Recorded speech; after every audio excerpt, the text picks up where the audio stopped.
Hassan? 8:32 developing this morning. U.S. officials have now confirmed that chilling ISIS video showing the beheading of an American journalist is indeed authentic. White House says the victim in the video is Steven Sotloff. Sotloff, who went to UCF, disappeared in Syria last summer.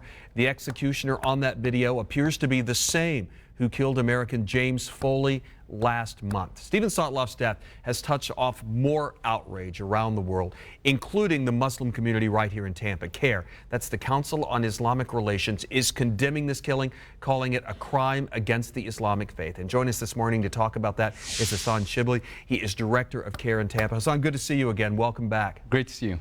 When you see this, when you hear this sort of thing, what do you think? I mean, I'm utterly horrified and disgusted and saddened to learn about the barbaric murder and killing of Steven Sotloff, one of our own Florida journalists, at the hands of the barbaric criminals who call themselves ISIS. You know, many Muslim scholars actually call them the anti-Islamic state. There's absolutely no justification for their disgusting criminal acts. They're a crime against humanity. They're a crime against Islam. They're a crime against all people of conscience.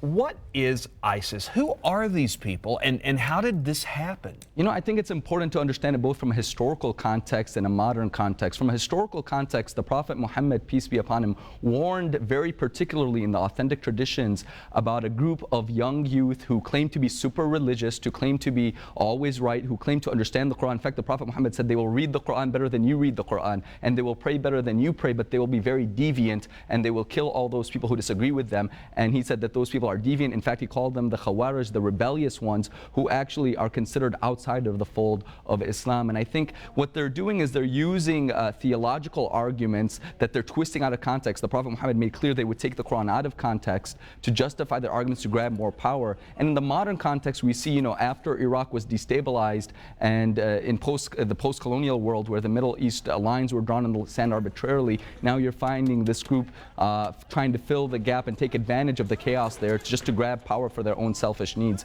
And it's very interesting that most of the people that are joining them, in fact, relatively very few people from the Middle East are joining them. They're getting a lot of people from the West, a lot of people who have no understanding of Islam. In fact, there was a report out there that many of the people who are joining groups like ISIS, the kind of books they're ordering online are the Idiot's Guide to Islam. They have very little understanding of the Islamic faith, and they're just pawns in a power grab, really. All right, we understand ISIS is a problem, a big problem. There, potentially here. What do we do? What do you do to stop something like this? You know, I think it's very important to understand what role we could play to stop that kind of growth of these crazy extremist groups. And one very important step that we could have taken, and we still can take, is supporting the moderate rebels within Syria. And, you know, reports have come out that basically at the start of the Syrian revolution, the Assad government released many of the extremists that he held in prison, and those would go on to be the extremists that really form a significant amount of ISIS. And he actually wouldn't fight ISIS. He even to this day, he really doesn't fight ISIS. He fights the moderate rebels who want him out because he's a corrupt dictator who's killed 200,000 people. And the game he's basically making is trying to eliminate the moderate rebellion, so it's just him and ISIS. So we have a corrupt dictator who's killed 200,000 people, or an extremist group calling themselves ISIS. And he, you know, Assad feels that we're going to fight ISIS instead of him. And we really need to work with the moderate rebels to overcome both Assad and ISIS, both of whom pose a terrible, terrible threat to the world, and we condemn in the strongest of terms.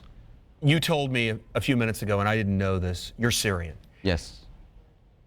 I want to ask you, if you have a choice between Assad and ISIS, I get the feeling you say neither is acceptable. Absolutely, neither is acceptable. Both have innocent blood on their hands. Both have slaughtered thousands, really, of civilians to justify their political goals. And they're both, I think, evil coins of the same, evil sides of the same coin. Neither are a workable solution. We cannot have a safe, free world with either group in power.